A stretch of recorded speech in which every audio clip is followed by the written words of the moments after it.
Hello everybody, Dave Neal here, and this is a Katie Thurston potential spoiler video. As you see here, we've got Always Sunny in Philadelphia breaking down the clues that have Katie Thurston potentially dining at the bar where her F1 works. Listen, if you don't like spoilers, them's the exits. Get out of town. Okay, folks? Get out of here. We're going to talk about potential spoilers. It's too obvious to actually be a spoiler, right? It's like when you watch a Bigfoot video. It's like, that looks too good. That can't be real. You know, I like to bring a Bigfoot reference whenever I can get into it.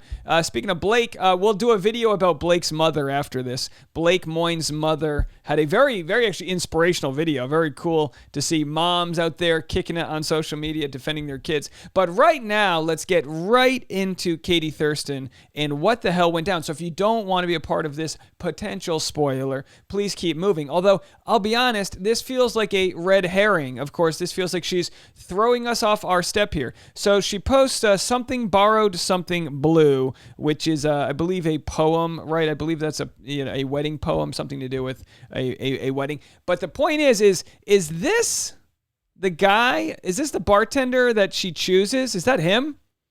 So we're going to get into the spoiler right here. You know what? Before I jump into the spoiler, where we discuss this from all the good people at Reddit discussing their theories about what actually went down, I will say this. I wanted to shout out Carly.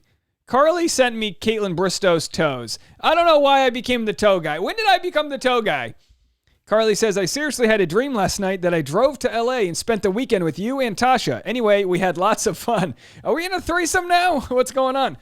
I said, that means I'm making too many videos. And she said, for real, I guess when I watch basically all of your videos, that's bound to happen. Have a great day. I have to tell you, Carly, there is a small community of people that have messaged me saying, I am in their dreams. Now, listen, I don't know if that's a good thing or a bad thing. I don't know if that is a nightmare dream or some sort of weird YouTube fantasy world. But I tell you what, you're not getting good enough sleep if I'm in your dreams. Have an edible like the rest of us. When you get into your 30s, you need an edible just to, cancel out all the thoughts of fear and being like, why do I still have student loan debt? Pop another edible. That's why. All right. So anyway, I've got some information for you guys. I can't share it on YouTube. It's nothing crazy. It's no spoilers, but just the behind the scenes stuff of what's going on.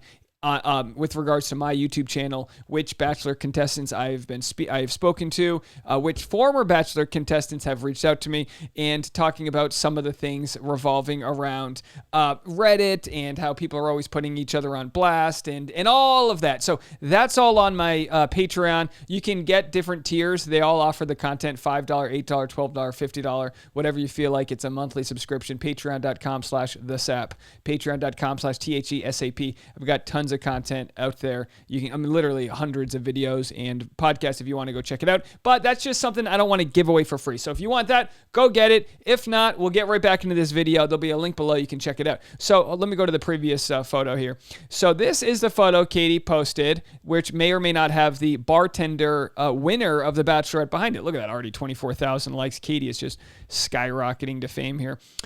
So she posts that, and then people wonder, let's go to the next photo here.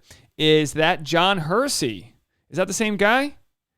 Bartender at Duke's La Jolla. So, of course, Katie lives in the Pacific Northwest. She goes to Duke's La Jolla, which is the bar. Sorry for all these pop-ups here. I'm trying to figure this out. Which is the bar that John Hersey bartends at, and it makes you wonder, this is too obvious, right? My thought is, it's almost like this. It's like, it's so obvious that it has to be that he's not the winner. Or this is where we get a little bit kind of crazy here.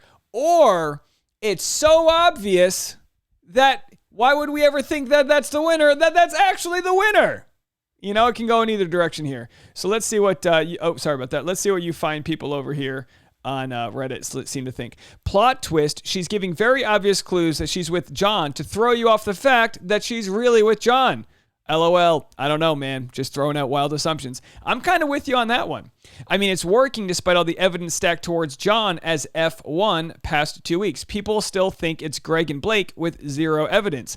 Isn't this wild? We know all of them by a first name basis, and they haven't even gotten to June 7th, 2021, 8/7 Pacific time. I haven't been keeping up with spoilers this season until today, but I know you've always been correct about sleuthing who's F1. Greg still being private is a huge clue. He's probably not F1, and there seems to be a lot pointing to John.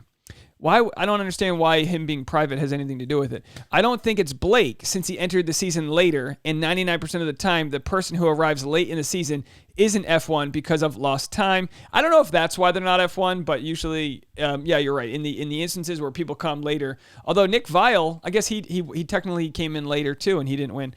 Speaking of coming late, every single day matters, and the more time lost gives the lead more time invested into someone else who was there from the start. That's true. Like the leads usually already knows who they're going to pick in the end night of one, but that doesn't mean it's always the first impression rose.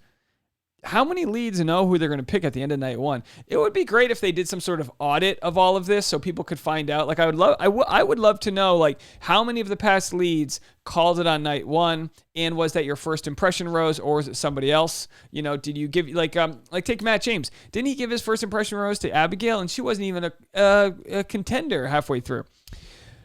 But then again, people have said, well, you give someone your first impression rose, you take that relationship for granted, and next thing you know, you fall out with them. I mean, it's I've been watching Survivor. I'm going to be recapping it this fall, but it is like really like building a fire. You just got to constantly work on it till you can get it to a sustainable level, and then once in a while, you just throw some twigs into the fire. By the way, the show Alone is coming back in 3 weeks. Does anybody watch the show Alone?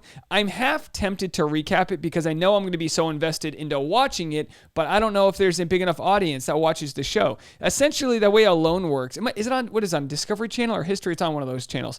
How Alone works is they'll put somebody in like Vancouver Island or some random remote location. They'll give them no contact with others, a camera setup, so they have to film themselves, and they have to just see who can survive the longest, not knowing how long the other people are surviving. Winner takes $1 million or $500,000. I actually don't know what it's up to, but either way, the point is by like day 90, they're like literally, on their deathbed, and then they win. It's a pretty crazy show. Let me know if anyone watches it. I'm half tempted to recap it, but not if no one's going to watch it.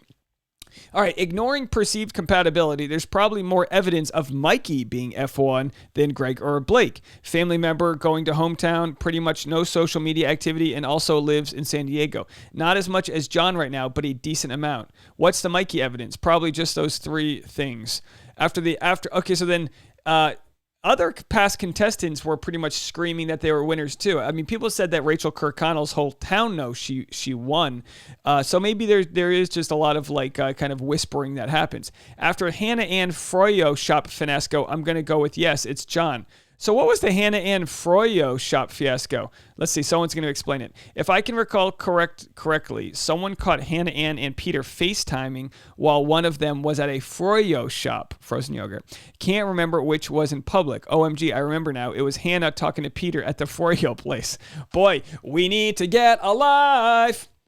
I said we, okay? I'm not accusing you guys. I as well. It's a Friday. I should be out playing at recess. What am I doing? I know Katie is extremely online and very smart about how things work around these parts and could be messing with us, but this has to be something. I cannot imagine if like Blake or someone else is her F1, they'd be cool with this level of trolling around John. Very interesting. You got to look at who won this. Are they okay with the trolling she's doing? Or did her and John have such a great friend connection that it's okay? And John trolling with her. Something I always tell myself sleuthing the show is that at this point, the relationship is super new and delicate. Why would you introduce outside factors that would make people feel insecure? Like her caption is wedding themed. It's too much. No one who is about to watch his girl date 30 other guys, including the guy in question, is that cool with it like 3 weeks into officially being together. Unless the F1 is super good friends with John and John is helping the final couple to troll us. That case, John would be F4. Ladies and gentlemen, we call this mental gymnastics. So get out there, stretch, and get ready. Do some yoga because we are doing mental gymnastics to try to find out what the hell is going on out there. Thanks a lot, Katie. You ruined an hour of my time. I appreciate you. No, it's very interesting, folks. Apparently I say it's very interesting a lot, but listen here, folks. I don't know what I say, but I do have some merchandise if you want to digress with me. I've got some I Digress merchandise down below. It is finally linked here. Shout out to L-Dog, my amazing graphic designer, doing the Lord's work. Do you guys want to read any more of this, or are we done? I think we're done with this. Let's make this video at 10 minutes. I think that's good. Is there anything else I missed? What's this one here? That's when Katie goes on vacation. We already posted that. So, all right, folks, let me know what you guys think. This video is, it is okay to talk about these spoilers in the comment section, but don't forget the live streams. We are spoil free. Again, this information that we saw about Katie and potentially being with the F1, it's too vague. Knowing that there's so much. If this was like a mom that accidentally posted, "Oh, I'm tagged at Duke's La Jolla," you'd be like, "Oh, mom's messed it up." But it's like we know how media literate she is. So this could just be a troll job. So do your mental gymnastics on that troll job. Have a good one. Join the Patreon if you want to get that information. I appreciate everybody's support. Thank you guys so much out there. And I will see you later on. Bye now. Oh, yeah, the vlog's live. Go check out the vlog on my vlog channel. I show the new bedroom Tasha and I put together. It looks pretty nice. All right, bye, guys.